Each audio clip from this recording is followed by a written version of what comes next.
Assalamualaikum. Waalaikumsalam. Dengan Mbak siapa? Dengan Mbak Rara, Mbak. Oh, dengan Mbak Rara.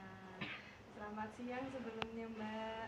Perkenalkan, saya Nurul Fatimah dan ini rekan-rekan saya Muftihatul Qoyimah, Febri Eka Putra dan Fatimah. Di sini kami ingin memberikan bimbingan kepada Mbak Rara. Apakah Mbak Rara bersedia untuk diberi bimbingan? Ya Mbak, saya bersedia. Sebelumnya, bagaimana kondisi Mbak saat ini?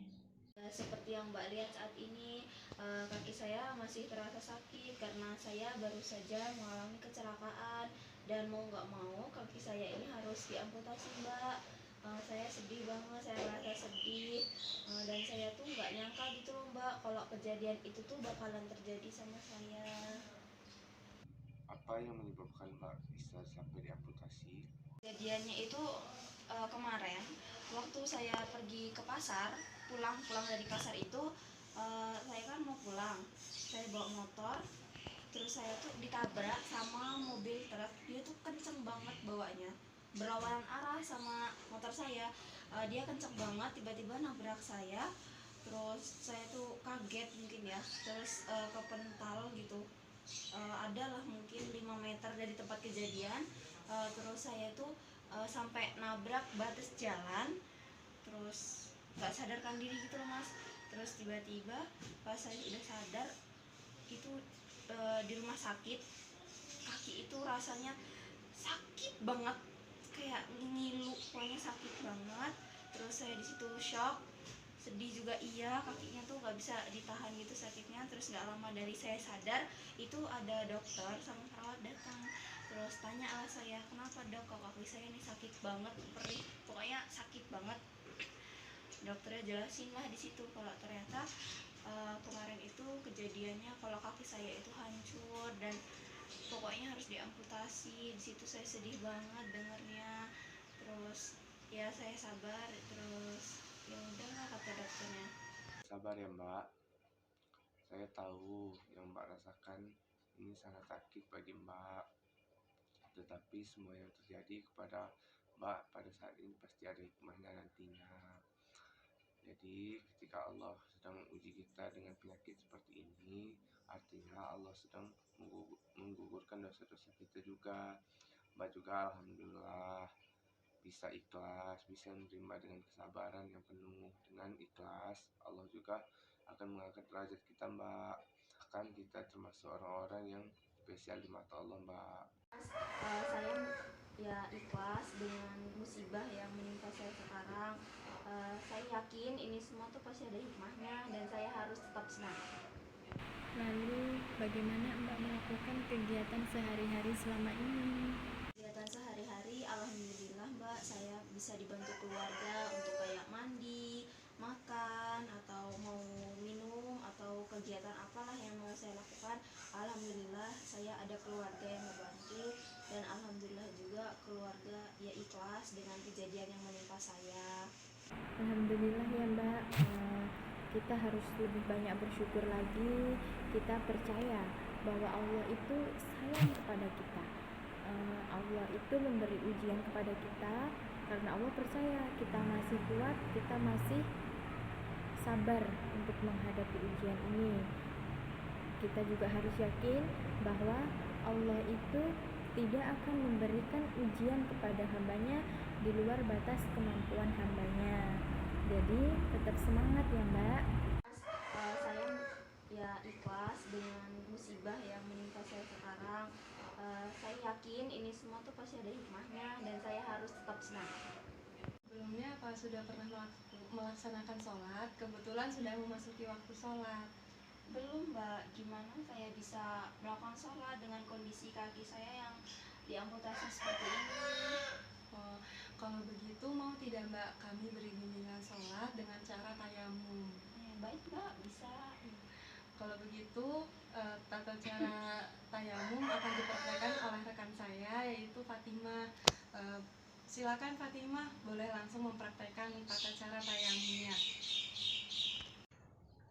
Oke, baiklah. Sebelum kita melaksanakan tayamum, akan lebih baik benda-benda apapun yang ada di pergelangan kita seperti cincin, gelang, pokoknya apapun itu yang ada di pergelangan kita akan lebih baik kita lepas terlebih dahulu agar memudahkan kita dalam melaksanakan tayamum.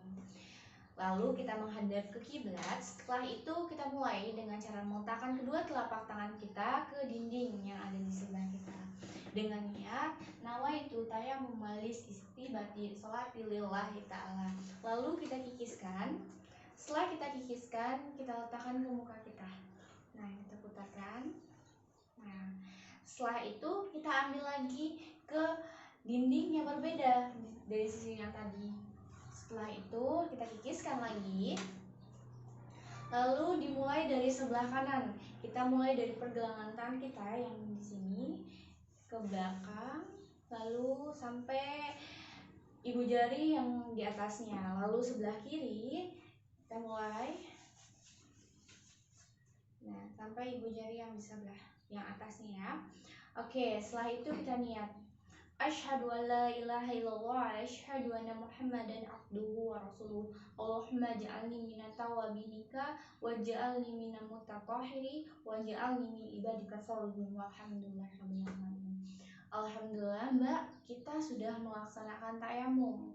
Nah, setelah itu saya akan membimbing Mbak dalam melaksanakan sholat dengan posisi duduk.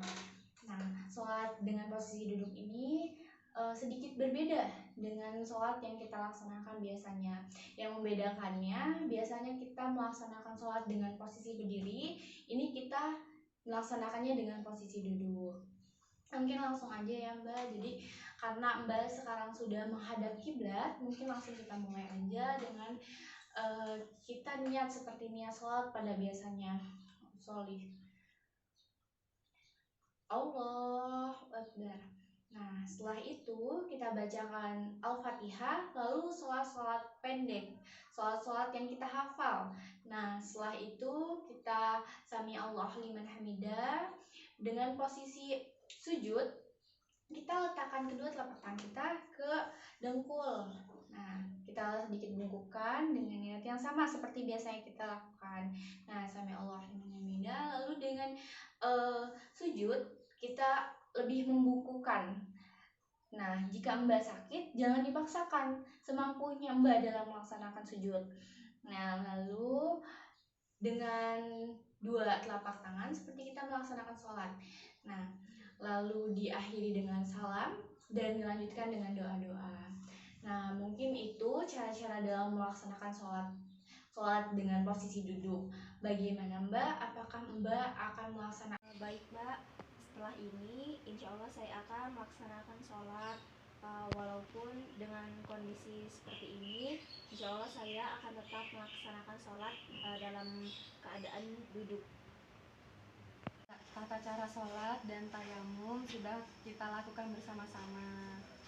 Iya Mbak, Alhamdulillah saya juga merasa senang karena saya sudah melaksanakan sholat walaupun dengan cara duduk, dan saya jadi tahu kalau ternyata sholat itu nggak harus berdiri untuk orang-orang yang darurat seperti saya. Baik Mbak, mungkin sesi konseling pada siang hari ini saya dan rekan-rekan cukupkan. Mengingat Mbak harus tetap istirahat agar cepat pulih kembali. Di sini Mbak jangan berkecil hati karena masih banyak orang-orang di sana tuh yang sayang sama Mbak itu. Jika Mbak membutuhkan bimbingan kembali, bisa menghubungi saya atau rekan-rekan saya. Iya Mbak, saya juga mau mengucapkan Alhamdulillah, terus terima kasih karena saya telah diberi bimbingan untuk menjalankan sholat dengan cara duduk, kemudian tadi tayamum. Saya mengucapkan terima kasih. Iya Mbak, sama-sama. Kalau begitu saya dan rekan-rekan saya pamit ya Mbak. Assalamualaikum warahmatullahi wabarakatuh.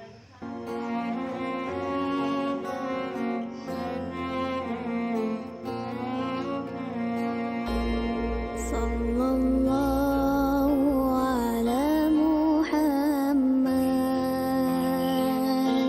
Sallallahu